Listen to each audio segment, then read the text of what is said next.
सम्पूर्ण राधे राधे र म सुमन फेरि एकपल्ट आइपुगेको छु एउटा नयाँ भिडियो लिएर हजुरहरु आज म यो भिडियो आशैसँग बनाउँछु। नमस्कार সকলোকে স্বাগতম জনাইছো। এইটো ভিডিও মই অসমীয়াত বনোৱাৰ এটাই কাৰণ যে মহিলা উদ্যমিতা আঁচনিৰ যেটো চেক আহিছে ন বহুতে এটো চেকৰ সুবিধা পোৱা নাই হয় বহুতৰ একাউণ্টত সোমোৱা নাই। ইয়াৰ কাৰণটো কি মুখ্য কাৰণ উদ্দেশ্যটো এটো ভিডিওত মই জনাম আপোনালোকক আৰু কি কৰিব লাগিব কি কৰিব নালাগে সম্পূৰ্ণ ভিডিও জনাম। এটো ভিডিও চোৱাৰ পিছত আপুনি আপোনাৰ চেকখনত গৈ আপুনি চাব পাৰিব যে চেকখন আমুখমাবনে নাই আৰু চেকখন ফল্ট হৈছে নাই আৰু চেকখনত কিবা ভুল হৈছে নাই আৰু বেংকত গৈ পেলাই আপুনি আপোনাৰ যেটো ভুল হয় এটো শুধৰণি কৰিব পাৰিব আৰু নহলে আপোনাৰ বেংকত যেটো আছে পইচা 10000 টকাটো সোমাই যাব হয়।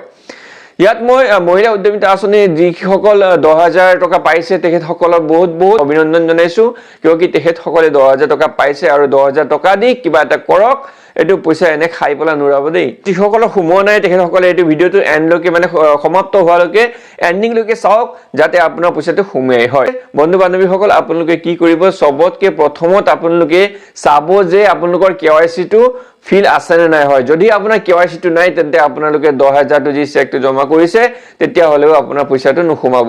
দ্বিতীয়তে আপুনি যদি আপোনাৰ গুটৰ যদি কিছুমানে লোন লয় নহয় জানো লোন লোৱাৰ পিছত কিস্তি নামাৰে আপোনালোকৰ যেটো গুট আছে তেখেতসকলৰ গুটৰ পৰা যদি কিছুমানে যদি কিস্তি দিয়া নাই তেন্তেও পইচা নখুমাব। গতিকে চাই লব যে লোনৰ কিস্তিটো সম্পূৰ্ণ হৈছে নে নাই আৰু 3 নম্বৰত আপোনালোকৰ যেটো চেক আছে তাত যেটো ফিলআপ কৰোতে ভুল হৈছে নে নাই হেতু চাব আপোনালোকৰ নাম থাকে এটো আৰু যেটো একাউন্ট নম্বৰটো সম্পূৰ্ণ শুদ্ধ আছে নে নাই এটো চাব আপোনালোকে আকৌ গৈ পেলাই চেক কৰিব পুনৰবাৰ গৈ পেলাই বেংকত গৈ চেক কৰিব ঠিক আছে। অসম গ্ৰামীণ বিকাশ বেংকত বিশেষকৈ বেছি চলি আছে আৰু মই ৰিকুৱেষ্ট কৰিছো পাৰ্সোনালি অসম গ্ৰামীণ বিকাশ বেংকৰ কৰ্মচাৰী সকলক যে আপোনালোকে কামটো অতি সোনকালে কৰি দিয়ক তাৰ বাবে মই বিনম্ৰ অনুৰোধ জনাইছো আৰু লগতে আপোনালোকক এই চেনেলত এনে ধৰণৰ ভিডিও পাই থাকিব আৰু ইয়াৰ কাৰণে এটো ভিডিওটো ইমানে শেয়াৰ কৰিব যে সকলোৱে এই ভিডিওৰ জৰিয়তে নিজৰ কামটো কৰিব পাৰে আৰু নিজৰ চেকৰ বিষয়ে জানিব পাৰে আৰু নিজৰ যেটো ভুল আছে হেতু শুধৰাব পাৰে। মই যিখিনি কথা কলো এইখিনি কথা কৰাৰ পিছতো যদি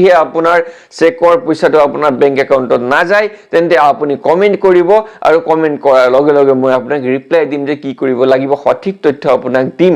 গতিকে এইটো ভিডিও চোৱাৰ পিছত আপুনি এই ভিডিও শেয়াৰ নকৰাকে নাথাকিব চেকৰ বিষয়ে সম্পূৰ্ণ জানিবলৈ আমাক ফলো কৰি লব ঠিক আছে। তো আজিলৈ ইমানে পুনৰ লগ পোৱাৰ আশাৰে জয় হিন্দ জয় অসম জয় গোৰ্খা।